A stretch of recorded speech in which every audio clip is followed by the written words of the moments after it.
The present purpose is to illustrate how to work with Septuagintal tools when doing an analysis of the external evidence to text variants. In this case, we're focused on Deuteronomy 32:8.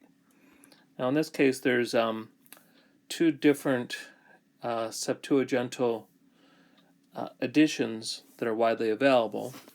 The Ralph's edition has, and here's translation from Brenton, both of these available online. When the Most High divided up the nations, that is, this tradition of dividing them up with languages in Genesis chapter 11, the Tower of Babel, he did so according to the number of the angels of God, angelon theou. And the eclectic critical edition, the Göttingen edition, has a different rating here, according to the number of huion theou, according to the number of the divine sons. So when we go to the library, we can access the Göttingen Septuagint, and this is worthwhile in anything kind of important to do so. And the main text of this critical edition, it's an eclectic, critically reconstructed text. And so it's one of the most reliable versions we have at the present. And this line underneath the main critically reconstructed text is the sources of the eclectic text above. And then most of the page in this case is dominated by two apparatuses. A very long upper apparatus which offers variants to the text above, and then a lower apparatus offering variants found in marginal readings and also in the Hexlapla readings. So we're going to focus on the upper apparatus materials that are related to this text issue with huion theou, sons of God, in Deuteronomy 32:8.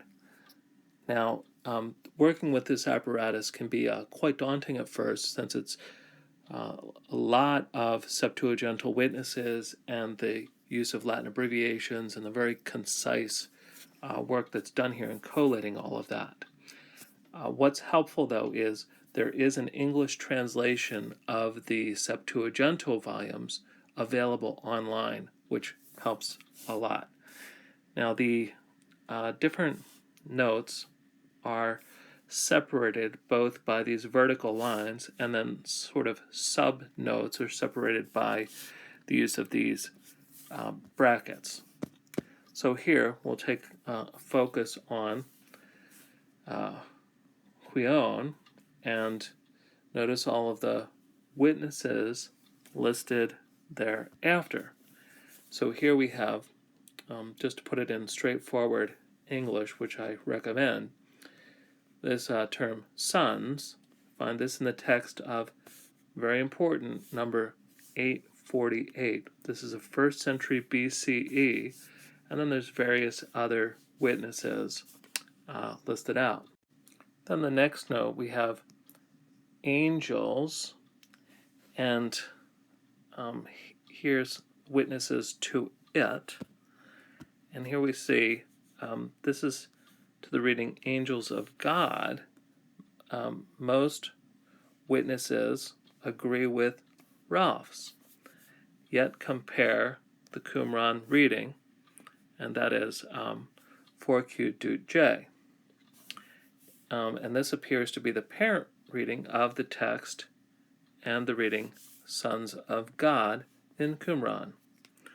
So specifically then, sons of God at Qumran, that appears to be the parent reading of this reading as well.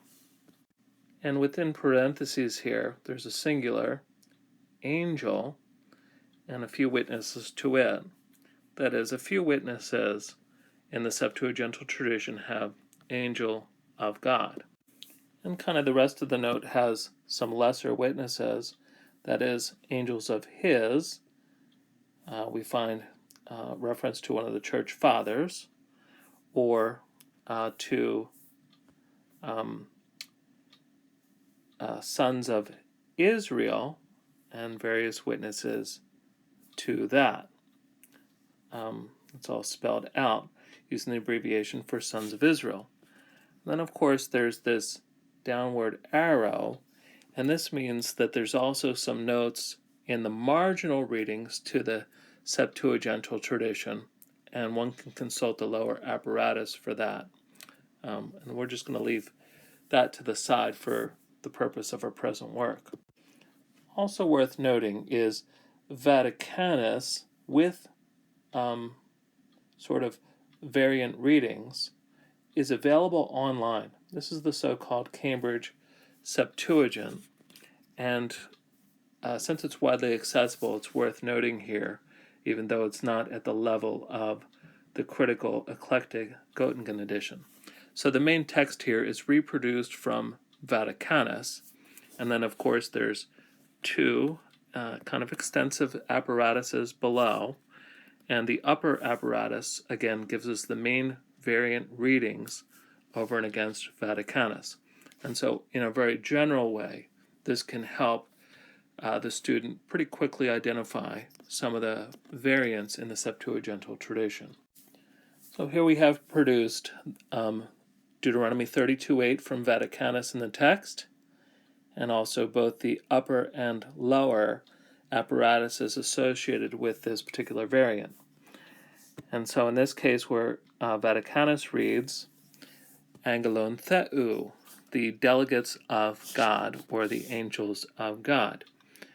And again, there's a complicated apparatus, and one should consult the card, which offers abbreviation usually in the beginning or end of these volumes that you'll find in the library if you have it. Otherwise, need to look there when looking at this online. But the short of it is, again, these notes are divided by vertical lines, is we have some alternates to Vaticanus, angels of God, again, marking the singular or sons of Israel, and some of the witnesses to that, or the gloss for sons of Israel. So this is at least helpful when the critical edition, the eclectic critical edition Göttingen is not available. This is at least available to give some of the variants when we do our work. And very briefly, just to compare these critical editions to the widely available Ralph's edition, which is available online, but also pretty inexpensive volumes. Here's the main text, and then a very short apparatus at the bottom showing just a few of the variations. And so the text mainly follows one of the main witnesses, whatever the editor thought was the best in that case, to the Septuagint. And in Ralph's, the main text in Deuteronomy 32:8 is Angelon Theou, the angels or delegates of God. There is one textual note to a variant, but not related to what we're looking at, but to a different part of this verse. One of the things that's helpful is being able to back translate some of the notes, the variants, from Greek to Hebrew. And so there's a recent tool that's very convenient for this. Meraka has put together this Greek and Hebrew two-way index to the Septuagint. And so part of this book has sort of a collation of all of the Greek entries, and we'll look at the one on Angelos here. Then the other part of the book has all the Hebrew word entries running back to Greek. So here we take a look at the entry to Angelos, and there's a list of all the various terms that are thought to relate to this. And so what we're interested in is the fifth entry, and this would include Bain, which is thought to, Angelos is thought to translate that 4 times, and Ben Elohim, which is thought to translate that 1 time. And you can see all the other terms used. We turn to the other part of the index and see the word Ben and all of the terms that the Septuagintal translators used to translate it. And we're interested in the entry that relates to angelos. And so the term angelos then can be seen to be translated into ben or ben Elohim. Yet what's of some interest in this case is Maraka has put this in brackets. So this indicates that he doubts that the term angelos was used to translate the word ben or ben Elohim. So we have to do a little bit of thinking, but it seems what he has in mind is that perhaps the original Septuagintal translation was huios, and then later the tradition glossed from huios into angelos in these cases. Seems to be what how I would deduce what the editor is here saying. We also want to briefly consider the Concordance on the Septuagint edited by Redpath and Hatch. Since this is available online, this is a very useful tool and offers a number of features that can help us in our assessment of the external evidence. So here we're going to focus on the entry for angelos, which you can see runs at the bottom of the middle column and on down the right-hand column of the page. So at the beginning of the entry, there's the term listed, angelos. Then there's a series of Hebrew terms which angelos is used to gloss, according to the editors. And so we're interested in the fifth, and it's subdivided between ben and ben Elohim. And so this number, 5 and 5a and b, is used here. And as we look through the list of uses, we find the number 5a, and this helps us identify what the editor has in mind. So the suggestion, for example, in Genesis chapter 6 is that when we read here, hoi angeloi tu theu, the angels of God, the original would have been ben Elohim, or ben in the case of angel itself. And so there is a text variant, and this is from the 16 edition. And again, if we look at Job 1:6 or 2:1, there we see again, hoi angeloi tu theu, the angels of God are thought to translate the sons of God. And finally, the case that we're interested in is Deuteronomy 32:8. We also notice that Deuteronomy 32:43, similar situation. And here the A stands for Alexandrius, and the B stands for Vaticanus. These both bear witness to angelon theu, the angels of the number according to the angels of God. So because the Concordance is so widely available, has several uses, not only to help with how the Septuagintal translators may have glossed the Hebrew, but also to provide it in a very accessible way the other comparative examples from the Hebrew Bible and where they fit, all easily indexed based upon this numbering system. So it's recommended for helpful use, even though we always have to cross-check our results with newer materials. One further tool that's useful to compare at the moment is Weaver's commentary on the Septuagintal text in the Pentateuch. Here we're looking at the volume of notes on the Greek text of Deuteronomy. His note on Deuteronomy 32:8 begins, "It is not surprising that the Septuagintal translation almost unanimously changed sons to angels, but," again, the 1st century BCE witness, 848, does read sons, and the reading is assured. Then he goes on from there, and the rest of the note gets to explaining the rationale for the variations within the Septuagintal translation tradition.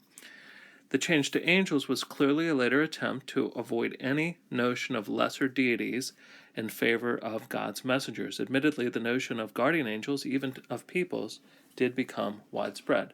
So this is especially helpful because this is what we need to do as we assess our investigation of the external evidence, is get at the rationale and the reasoning why the changes occurred.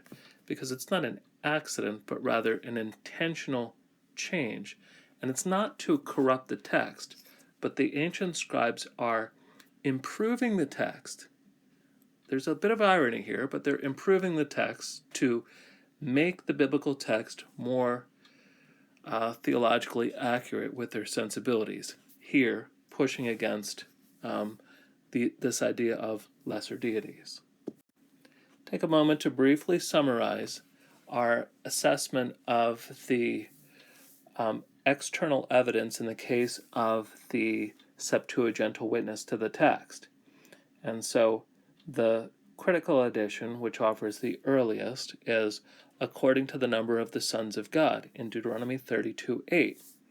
And so this points toward a parent text or a forlage of B'nai Elohim, so that would be the text from which the original Septuagintal translation came. Now, within the Septuagintal tradition itself, though, this was later adjusted by the later witnesses that we find to according to the number of angelon theou, that is, according to the number of the angels of God. And this is presumably a early euphemistic gloss of sons of God to sort of soften the blow of these other beings that the Lord is using to divide up the nations.